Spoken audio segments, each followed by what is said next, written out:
ನಮಸ್ತೆ, welcome to ಕುಸ್ಮಾಸ್ kitchen. ನಾನು ಮಾಡುತ್ತಿರುವ ಅಡಿಗೆ ಬಟಾಣಿ ಕಾಳಿನ ಸಿಪ್ಪೆಯ ಸಾರು. ಇದಕ್ಕೆ ಬೇಕಾಗಿರುವಂತಹ ಸಾಮಾನುಗಳನ್ನು ನೋಡೋಣ ಬನ್ನಿ.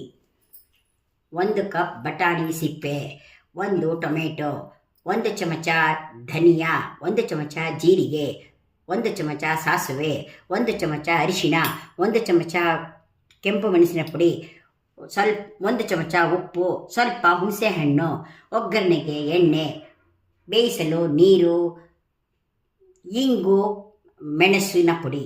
ಮಾಡುವ ರೀತಿಯನ್ನು ನೋಡೋಣ ಬನ್ನಿ. ಕುಕ್ಕರನ್ನು ಇಟ್ಟು ನೀರು ಹಾಕಿ ಅದಕ್ಕೆ ಬಟಾಣಿ ಸಿಪ್ಪೆಯನ್ನು ಹಾಕಿ ಮುಳುಗುವಷ್ಟು ನೀರನ್ನು ಹಾಕಿ ಇದಕ್ಕೆ ಟೊಮೆಟೊವನ್ನು ಹಾಕಿ ಧನಿಯಾ, ಜೀರಿಗೆ ಇದನ್ನು ಹಾಕಿ ಹುಣಸೆ ಹಣ್ಣನ್ನು ಹಾಕಿ ಖಾರದ ಪುಡಿಯನ್ನು ಹಾಕಿ ಅರಿಶಿಣವನ್ನು ಹಾಕಿ ಮುಚ್ಚಳ ಮುಚ್ಚಿ 5 ಸೀಟಿ ಕೂಗಿಸಿ ಇದೆ. ಈಗ ತೆಗೆಯೋಣ.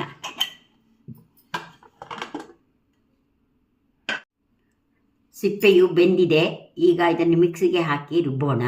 ಆ ಸಿಪ್ಪೆಯನ್ನು ರುಬ್ಬಿದ್ದಾಯಿತು. ಅದನ್ನು ಸೋಸಿ ಕುದಿಯಲು ಇಟ್ಟಿದ್ದೇನೆ.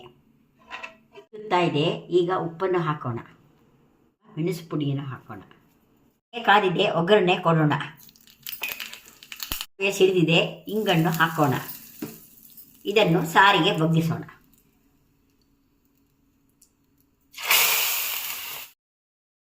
ಬಟಾಣಿ ಸಿಪ್ಪೆಯ ಸಾರು ರೆಡಿಯಾಗಿದೆ. ಇದು ಮಾಡುವುದು ಬಲು ಸುಲಭ. ಮಾಡಿ ನೋಡಿ, ತಿಂದು ಸವಿಯಿರಿ.